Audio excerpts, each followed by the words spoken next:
పెద్దలకు, ఆసీనులై ఉన్నటువంటి మీకు నా హృదయపూర్వకమైన నమస్కారాలు తెలియజేసుకుంటున్నాను. ఈరోజు ఇక్కడ జరుగుతున్నటువంటి ఈ కార్యక్రమానికి నన్ను కూడా ఆహ్వానించి నువ్వు వస్తే బాగుంటుందయ్యా అని అన్నారు. ఎందుకంటే సర్కస్లో సింహాలు, పులులు, ఏనుగులు బ్రహ్మాండమైనటువంటి విన్యాసాలు చేస్తుంటాయి. మధ్య మధ్యలో బఫూన్ కూడా వచ్చి తిరిగిపెడుతుంటాడు, అటు ఇటు చిన్న కోతులు వేస్తుంటాయి అన్నమాట. అవి ఉంటే కొంచెం రిలాక్సేషన్గా ఉంటుందని ఆయన అభిప్రాయం. ఏమైనా ఆయన వాత్సల్యంతో శ్రీ ముప్పవరపు వెంకయ్య నాయుడు గారు నన్ను రమ్మని ఆహ్వానించినందుకు నేను శతదా సహస్రదా వారికి కృతజ్ఞతలు తెలియజేసుకుంటున్నాను.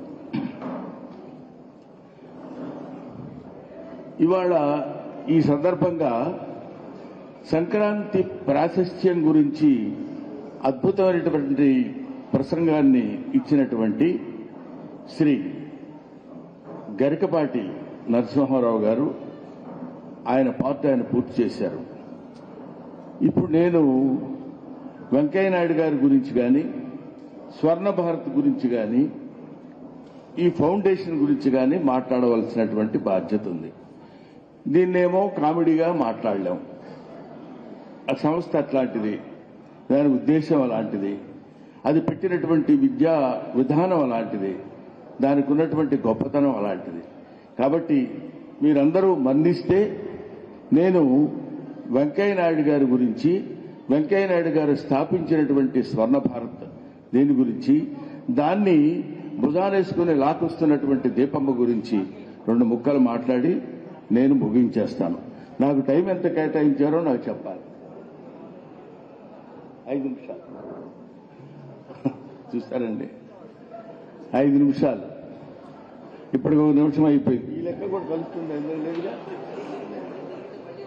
అదే వెంకయ్య నాయుడు గారి గురించి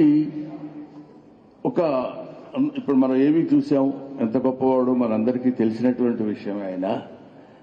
నాకు ఆయన పరిచయం అయిన దగ్గర నుంచి నేను ప్రతి కోణంలో ఆయన పరిశీలిస్తుంటే, ఎక్కడో మారుమూల గ్రామం నెల్లూరు దగ్గర పుట్టినటువంటి రైతు కుటుంబంలో పుట్టిన వ్యక్తి అలా అలా అలా ఒక్కొక్క అడుగు ముందుకు వేసుకుంటూ వెళ్లి అత్యంత మహారథులైనటువంటి వాళ్ళ సమక్షంలో శభాష్ అనిపించుకుని తనకున్నటువంటి విజ్ఞతతోటి, తెలివితేటలతోటి, ఆలోచన విధానంతో, సేవా తత్పరతతోటి వాళ్ళందరినీ మెప్పించి ఒప్పించి భారతదేశపు అగ్రస్థానమైనటువంటి ప్రథమ పౌరుడిగా ఉండటం అనేది అది అసాధ్యం అని కాదు, కానీ కష్టసాధ్యమైన విషయం. అంతటి ఎన్నో రకాలైనటువంటి సమస్యలను ఎదుర్కొని, నిజమే కదా, ఇది life is a game, you play it. Life is a challenge, you meet it. ఎప్పుడూ వెనక్కి తిరిగి చూడకుండా, జెండాలు మార్చకుండా, అజెండాలు మార్చకుండా, తన పద్ధతిలో తన జీవితాన్ని కొనసాగిస్తూ నలుగురికి ఉపయోగపడేటువంటి ఒక అద్భుతమైనటువంటి మచ్చలేని మహానేత వెంకయ్య నాయుడు గారు. కొంతమంది ఎందుకు పుడతారో తెలియదు, వాళ్ళు కారణ జన్ములను గబుక్కుని మనం అనలేం. ఎందుకు అంటే ఇదిగో ఇందుకు పుట్టాడు ఈయన అని చెప్పడానికి. అలాగే అక్కడక్కడ దేవాలయాలు ఉన్నట్టు అక్కడక్కడ కొంతమంది మనుషులు మాత్రమే ఉంటారు. అలాంటి మనుషుల్లో వెంకయ్య నాయుడు గారు ఒకరు. ఈ మధ్య నేను ఒక సెంటెన్స్ చదివాను.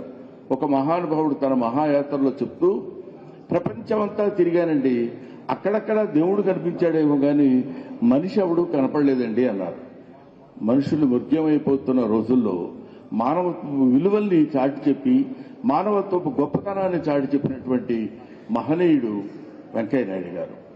ఇవాళ ఏమైనా నువ్వు పరిగెట్టుకొని వెంకయ్య నాయుడు గారిని పొగట్ట కోసం వచ్చావా అని అనుకునే వాళ్ళు ఉండొచ్చు. ఇందాకే పూజ్యులు గరికపాటి వారు చెప్పారు, పొగడ్తలు కావు. నేను చెప్పే వాటిలో ఏవైనా అతిశయోక్తి ఉన్నట్టయితే నేను మెట్లు దిగ్గానే చొక్కా పట్టుకుని ఏం వాగేవరా అని నన్ను అడగండి, నేను సమాధానం చెప్పగలను.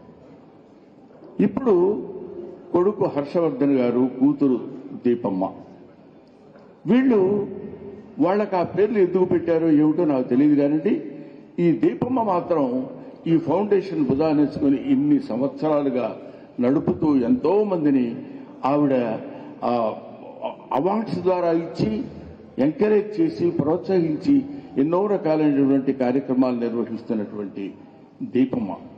మరి ఆయన ఎందుకు పెట్టాడో ఆ పేరు నాకు తెలియదు. అప్పుడు దీప అనే పేరు ఎందుకు పెట్టాలనుకున్నాడో తెలియదు. దీపని అమ్మగా భావించేటువంటి స్థితి దీపమ్మ. ఆ పేరు పెట్టినందుకు ఆ అమ్మాయి ఆ పేరుని చక్కగా ముమ్మూర్తుల దానికి న్యాయం చేకూరుస్తుందేమో అనిపిస్తుంది.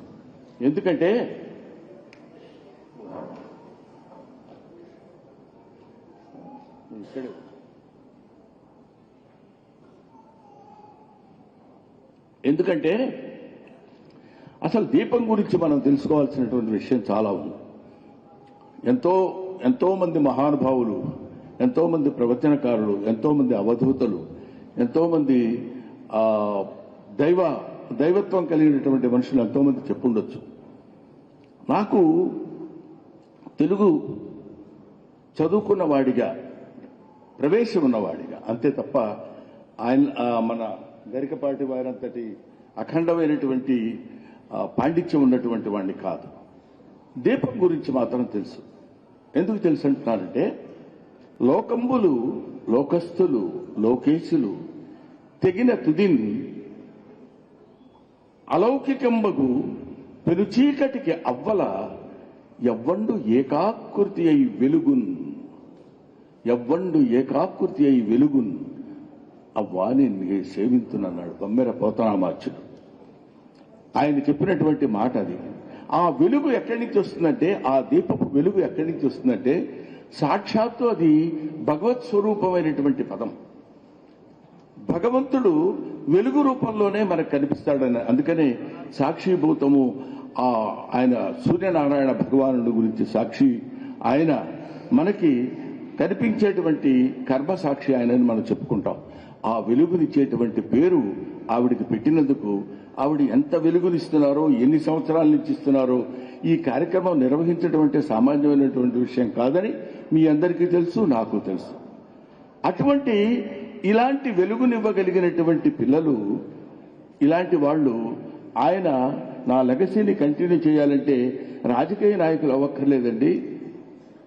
అంటే కార్యక్రమాలు ఎన్నో, ఒక సంస్కృతిపరమైనటువంటి కార్యక్రమం, సేవా కార్యక్రమాలు, ఎన్నో డాక్టర్స్, ఎన్నో రకాలైనటువంటి వృత్తుల్లో ఉన్నటువంటి వాళ్ళని పైకి తీసుకొచ్చి ఈ స్వర్ణ భారతి తరఫున, నేను తెలుగు చదువుకున్న వాడిని కాబట్టి వీళ్ళని కొంచెం ఆ బమ్మెర పోతనంటే నాకు చాలా ఇష్టం, చాలా ప్రాణం. ఎంత ఇష్టం అంటే, బమ్మెర పోతన చెప్పినటువంటి పద్యాలు మానవాళికి మనం సమకూరుస్తూ సమన్వయపరుచుకుంటూ మాట్లాడితే ఎంత అద్భుతాలు ఉంటాయో అనిపిస్తుంది అన్నమాట. అటువంటి దీపాలు, అటువంటి దీపపు వెలుగులు 140 కోట్ల మంది ఉన్నటువంటి మన భారతదేశం ఒక్కసారి ఆ దీపాలన్నీ వెలిగితే ఆ వెలుగు యొక్క కాంతి అద్భుతంగా భారతదేశంలో పైకి అలా ఉంటే ప్రపంచ దేశాలన్నీ ఈ వెలుగు ఎక్కడి నుంచి వచ్చింది, ఇంతటి వెలుగు ఎక్కడి నుంచి వచ్చిందని ఆశ్చర్యంతో చూసేటువంటి స్థితి మనకు కల్పిస్తుంది. కాబట్టి దీపం ఉంటే ఏదో మనం చెప్పినట్టు నువ్వుల నూనెతో దీపం వేశావా, కొబ్బరి నూనెతో వేశావా, ఎన్ని దీపాలు వెలిగించావు, ఎన్ని ఒత్తులు వేశావు అనేది కాదు. ఈ దీపాన్ని వెలిగించగలిగినటువంటి, అటువంటి దీపాన్ని కన్నటువంటి వెంకయ్య నాయుడు గారి జీవితం ధన్యం. ఆయన నిర్వహిస్తున్నటువంటి, ప్రారంభించినటువంటి ఈ కార్యక్రమాన్ని అద్భుతమైనటువంటి రీతిలో తీసుకొస్తున్నటువంటి దీప గారికి, వాళ్ళ పిల్లలు, ఇప్పుడు మన పిల్లలు సాధారణంగా మనం ఏ వృత్తిలో ఉంటామో అదే వృత్తిలో కాదు, వద్దు, వాళ్ళు ఒక మానవతా విలువలు కలిగినటువంటి మనుషులుగా ఉండాలి అనేటువంటి ఉద్దేశంతో ఈ స్వర్ణ భారతి అనే పదం మామూలుది కాదు. మీ అందరికీ తెలుసు. తల్లి, నిన్ను తలంచి పుస్తకమున్ చేతన్బూనితిన్ నీవు నా ఇల్లంబొందున నిలిచి సుశబ్దంబుల్ శోభిల్లం పల్కుము నాదు వాక్కునను సంప్రీతిన్ జగన్మోహిని పులాబ్జాక్షి సరస్వతి భగవతి భారతి పూర్ణేందు బింబానన అంటాడు. అక్కడ బొమ్మెర పోతనామాచుడు ఆ భారతి అనేటువంటి పదాన్ని తీసుకుని అది స్వర్ణ భారతి, మామూలు భారతి కాదు, ఏదో భారతి, ఏదో ఇత్తడి భారతో, రాగి భారతో, వెండి భారతో కాదు, స్వర్ణ భారతి కార్యక్రమాన్ని నిర్వహించి చేస్తున్నటువంటి ఈ కార్యక్రమం అద్భుతం అద్భుతం అద్భుతం. తర్వాత ఈయన గురించి చెప్పడానికి అనేక రకాల మేము అంచుమించు బిఏ కానీ ఇది చదివే రోజుల్లో వెంకయ్య నాయుడు గారు ఉపన్యాసం అంటే అప్పట్లో విశాఖ ఉక్కు గురించి కానీ ప్రత్యేక ఆంధ్ర గురించి కానీ వచ్చినప్పుడు ఈయన మాట్లాడుతున్నారు, వాజ్పేయి గారు మాట్లాడుతున్నారంటే ఎంత మేమందరం పరిగెత్తుకుంటూ వెళ్లిపోయి చూసిన రోజులున్నాయి. డిఎన్ఆర్ కాలేజ్ భీమవరంలో చదువుతున్న రోజుల్లో అది మాకు గుర్తు. అప్పటి నుంచి ఇప్పటి వరకు we feel proud to say that we are the contemporaries of Venkaiah Naidu garu. ఒకప్పుడు వెంకయ్య నాయుడు గారితో మేము కలిసి తిరిగామని చెప్పుకోవడానికి గర్వపడేటువంటి వచ్చే తరానికి కూడా అద్భుతమైనటువంటి జ్ఞానాన్ని, మానవతని, మంచితనాన్ని పంచిపెట్టినటువంటి వ్యక్తి. అలాగే చిన్నతనంలోనే తల్లి చనిపోయిందని ఎప్పుడు ప్రతి చోట ఎమోషనల్ అయిపోయేటువంటి వెంకయ్య నాయుడు గారు మాతృమూర్తిని, మాతృభూమిని, మాతృభాషని ఏనాడు మర్చిపోలేదు. ఎక్కడికెళ్లినా మాతృభాష మాతృభాష మాతృభాష అని తెలుగు భాషను భుజానేసుకుని కాడి లాక్కుంటూ వెళ్లిపోయారు. ఒక్కడైనా సరే కాడి లాక్కుంటూ వెళ్లిపోగలిగినటువంటి సమర్థుడు వెంకయ్య నాయుడు గారు. ఆయన నిర్మించినటువంటి స్వర్ణ భారతి అద్భుతమైన స్థితిలో ఈ రోజు ఇక్కడ ఉండడం చాలా ఆనందించినటువంటి విషయం. అలాగే వెంకయ్య నాయుడు గారు ఇంకా ఇప్పుడు మామూలుగా గంభీరంగా కూర్చుంటారు, కానీ మైక్ దగ్గరకు వచ్చారంటే కొట్ట చెక్కలైతే నవ్విస్తాడు. అప్పుడప్పుడు నేను కూడా అనేవాడిని, ఏమంటే మా బొచ్చులో రాయేస్తారు ఎందుకు, మేము నవ్వించడానికి మేము ఉండాం కదా ఇక్కడ, మీరెందుకు ఇలా అంటారంటే మొన్న ఏదో ఈనాడు 30 సంవత్సరాల పండుగ జరుగుతున్నప్పుడు ఆయన అన్నాడు, ఇప్పుడు వీళ్ళు జర్నలిస్టులు అందరూ ఇప్పుడు వస్తూ సంపాదకులు ఉన్నారు, సంపాదకులు అంటే సంపాదకీయం, సంపాదకులు అన్నారు. ఈ యాక్షన్కి ఆ మాటకి రెండు సింక్ అయిపోయి చచ్చిపోయేటట్టు నవ్వారు జనం అందరూ. ఎందుకంటే సంపాదకీయం అంటే ఏంటి, దాని అర్థం ఏమిటో తెలియనటువంటి ఇలాంటి, ఎందుకంటే ఆయన దగ్గర ఆ కామెడీ ఎక్కడి నుంచి వచ్చిందంటే నేను కాక మొన్న నేను ఎక్కడో ఒక చోట చదివాను, అది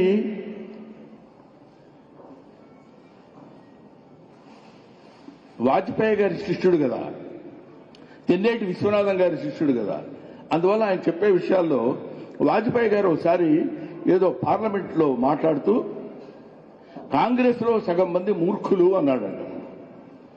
అనగానే అందరూ లేచి నిలబడి కాంగ్రెస్ వాళ్ళందరూ ఇది క్షమాపణ చెప్పాలి, క్షమాపణ చెప్పాలి, చాలా తప్పుగా మాట్లాడారని అందరూ లేచి నిలబడితే స్పీకర్ గారు అపాలజైజ్ చేయాలండి అన్నారు. అనగానే అలాగేనండి అని వాజ్పేయి గారు లేచి, నేను మాట్లాడినందుకు, అలాంటి పదాన్ని ఉపయోగించేందుకు నన్ను క్షమించండి, కాంగ్రెస్లో సగం మంది తెలివైన వాళ్ళు అన్నాడంట. అంటే మిగతా సగం ఏంటి అనేది ఆయన దీనికి క్షమాపణ చెప్పాడు, దానికి చెప్పాడు. అటువంటివి అత్యద్భుతంగా ఊరికనే మామూలుగా మాట్లాడుతూ బ్రహ్మానంద గారు బాగానే ఉన్నారు కానీ కొంచెం మధ్యప్రదేశ్ పెరుగుతుంది చూడండి అన్నాడు ఆయన. మధ్యప్రదేశ్ అంటే అప్పట్లో మధ్యప్రదేశ్ మనిషికి ఉండేటువంటి ఈ పొట్ట భాగాన్ని అట్లాంటివి అలవోకగా మామూలుగా ఆ భాష మీద ఆయనకున్నటువంటి పట్టు మమకారం, ఆయనకున్నటువంటి ఇష్టం, అటువంటి ఇన్ని రకాలైనటువంటివి కాకుండా రాజకీయ నాయకుడు కాదు ఆయన, రాజనీతి నాయకుడు, పొలిటికల్ సైన్స్ తెలిసినవాడు, రాజకీయ శాస్త్రవేత్త. అంతేగాని రాజకీయ నాయకుడు, రాజనీతి నాయకుడు అని చెప్పడం కాదు. ఎక్కడైనా మచ్చ తెలియనటువంటి ఈ రోజుల్లో ఫలానా అనగానే వాడి మీద వెంట ఎన్నున్నాయో ఏమున్నాయో అన్ని చూపించగలిగినటువంటి మచ్చలేని మహానేత వెంకయ్య నాయుడు గారు. అటువంటి వారు నిర్మించినటువంటి ఈ స్వర్ణ భారతి ఈ కార్యక్రమాన్ని ఇంత అద్భుతంగా నిర్వహిస్తూ ఇది తరతరాలకి ఇలా వెళ్లిపోవాలనేటువంటి అభిప్రాయంతో ఆయన చూడండి పొద్దునే రాగానే గంగిరెద్దు దగ్గర నుంచి ఆ ప్రాశస్త్యం అంతా చెప్తూ ఉంటే ఎంత బాగుంటుంది, ఎంత అద్భుతంగా ఉంటుంది. అందరం కలిసి చేసుకునేటువంటి సంక్రాంతి పండుగ రోజు. అందుకనే శుభకార్యాలు అందరినీ కలపడానికి మాత్రమే ఉంటాయని చెప్పడానికి ఓ చిన్న ఎగ్జాంపుల్ ఏంటంటే, ఒక ఇంట్లో ఒక పెళ్లి జరిగినా, ఒక పండుగ జరిగినా అక్కడ ఉన్నటువంటి అన్ని వర్ణాల వాళ్ళు ఒక చోట కలుస్తాం.